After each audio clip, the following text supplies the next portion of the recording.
Bismillahirrahmanirrahim. Assalamualaikum warahmatullahi wabarakatuh. Jumpa lagi di channel YouTube Rivanista. Masih di sudut edukasi belajar mudah dan menyenangkan. Dan kali ini akan kita bahas soal penilaian sumatif akhir semester genap atau sumatif akhir tahun ya. Tahun pelajaran 2023-2024 ya. Mata pelajaran Pancasila ya. Yang mana ini sudah dilaksanakan kemarin hari Senin 3 Mei 2024 ya. Langsung kita mulai untuk yang Romawi 1 ya. Ini soal pilihan ganda.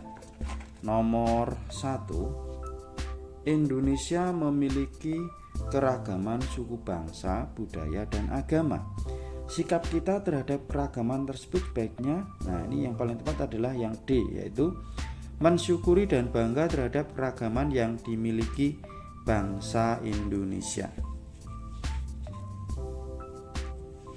Kita lanjut ke soal nomor 2. Saya perbesar lagi ya. Penyebab terjadinya keragaman budaya di Indonesia adalah yaitu B.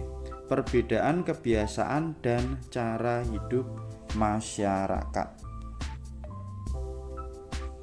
Nomor 3. Bahasa daerah digunakan oleh sekelompok masyarakat di suatu daerah. Kegunaan bahasa daerah bagi masyarakat adalah yaitu D. Alat komunikasi masyarakat dalam pergaulan sehari-hari. Nomor 4. Alat musik tradisional setiap daerah memiliki ciri khas yang berbeda. Cara kita menghargai keragaman alat musik daerah adalah yaitu C ya.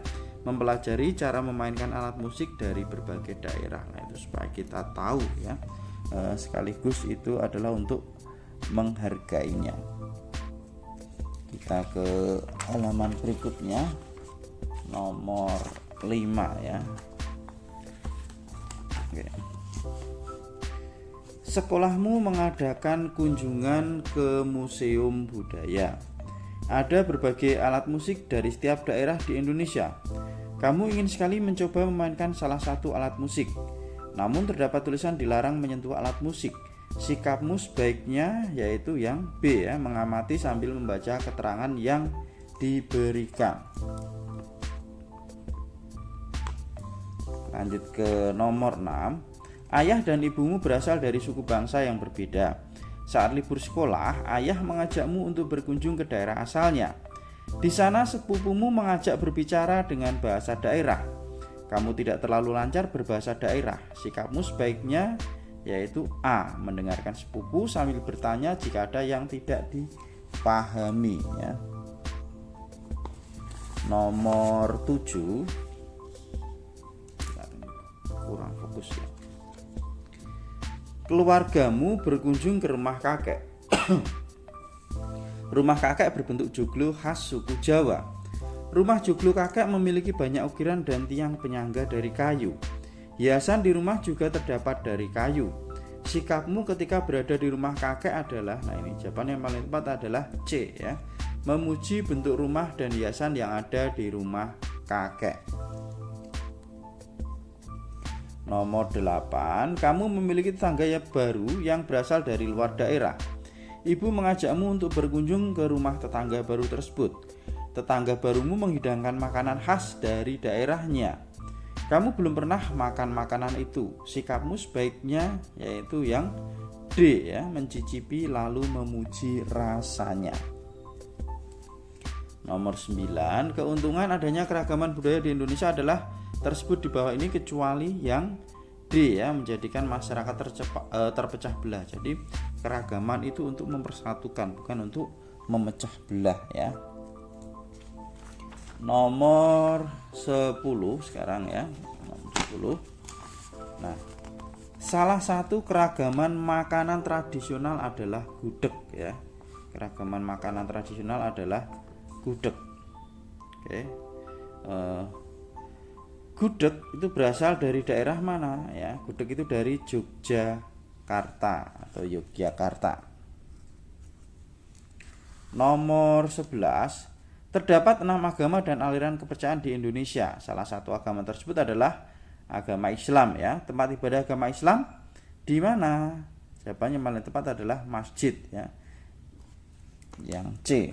Kalau gereja itu Kristen ya, Kalau kelenteng itu Konghucu ya. Nomor 12, bentuk wilayah Indonesia adalah kepulauan. Secara geografis Indonesia terletak di antara dua benua, yaitu benua Asia dan benua Australia yang C. Nomor 13, pernyataan yang benar tentang lingkup kota adalah, nah kota itu biasanya kepadatan penduduknya cukup tinggi dibandingkan desa ya, maka yang paling tepat adalah yang B. Kemudian nomor 14, cara menghargai teman yang berbeda warna kulit dengan kita adalah memuji warna kulitnya yang unik ya. Jadi jangan kita ejek ya, tapi kita puji, yaitu salah satu cara menghargai teman. Nomor 15, contoh sikap toleran terhadap keragaman di daerah tempat tinggal kita adalah yang A, yaitu memberi makanan kepada tetangga yang berbeda agama saat kita merayakan hari raya, yaitu toleransi antar umat beragama. Kita ke halaman berikutnya, di halaman untuk soal nomor 16 ya. Tim olahraga kecamatanmu kalah melawan tim kecamatan lain saat mengikuti Popda. Anggota tim lawan mengajak kita bersalaman. Sikap kita sebaiknya adalah yang D ya, bersalaman sambil mengucapkan selamat kepada tim lawan. Itu namanya sportif. Walaupun kita kalah, kita harus mengakui kekalahan ya, dan tentunya kita harus berusaha lebih giat lagi supaya bisa memenangkan di pertandingan berikutnya. Nomor 17, hasil pilkada memenangkan calon bupati yang bukan pilihan kita. Teman merasa senang karena calon bupati kesukaannya menang. Sikap kita kepada teman sebaiknya yaitu yang D ya, mendoakan agar bupati terpilih dapat bekerja dengan baik. Nomor 18, perhatikan pernyataan berikut ya, ini kaitannya perbedaan kabupaten dan kota ya. Jadi pernyataan yang benar itu adalah yang nomor 2 dan 3 ya. Jadi penduduk di wilayah kabupaten biasanya lebih bersifat agraris ya, agraris pertanian. Kemudian yang 3, kota dipimpin oleh wali kota, kabupaten dipimpin oleh bupati. Kalau yang satu itu kota memiliki wilayah yang lebih luas, itu kurang tepat. Biasanya lebih luas itu adalah kabupaten.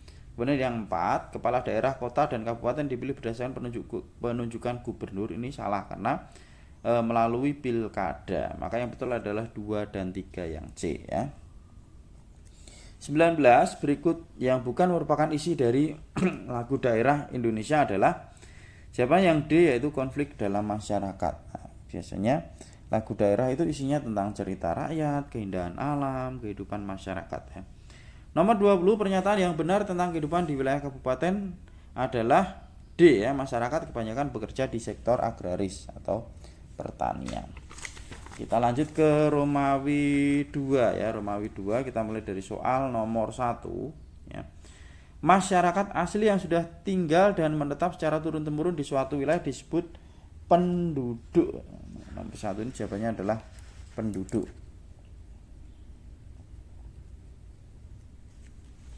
Nomor 2, toleransi ditunjukkan dengan memberi kesempatan kepada teman yang berbeda untuk menjalani ibadah, berbeda agama. Nomor 3, terdapat beragam bahasa daerah di Indonesia. Bahasa persatuan bangsa kita adalah bahasa Indonesia ya. Bahasa Indonesia. Nomor 4, Honai merupakan rumah adat dari provinsi, Honai itu dari Papua ya. Papua. Nomor 5, tempat ibadah agama Hindu adalah pura. 6, setiap suku bangsa memiliki ciri fisik yang berbeda. Suku Dayak berasal dari pulau, Dayak itu dari pulau Kalimantan. Nomor 7, masyarakat di pesisir biasanya memakai baju yang tipis karena udaranya Udaranya panas ya. Nomor 8, semboyan persatuan dan kesatuan bangsa Indonesia adalah apa? Bhinneka Tunggal Ika ya. Bhinneka Tunggal Ika. Nomor 9, bupati dan wali kota dipilih melalui pilkada ya, pemilihan kepala daerah. Ini singkat pilkada, kita singkat aja. Nomor 10, kabupaten biasanya memiliki besar wilayah yang lebih daripada wilayah kota, lebih luas ya, atau lebih besar. Oke, untuk yang Romawi 3 ya, ini saya akan bahas nomor 1 sama 2 saja ya, kan udah terlalu panjang.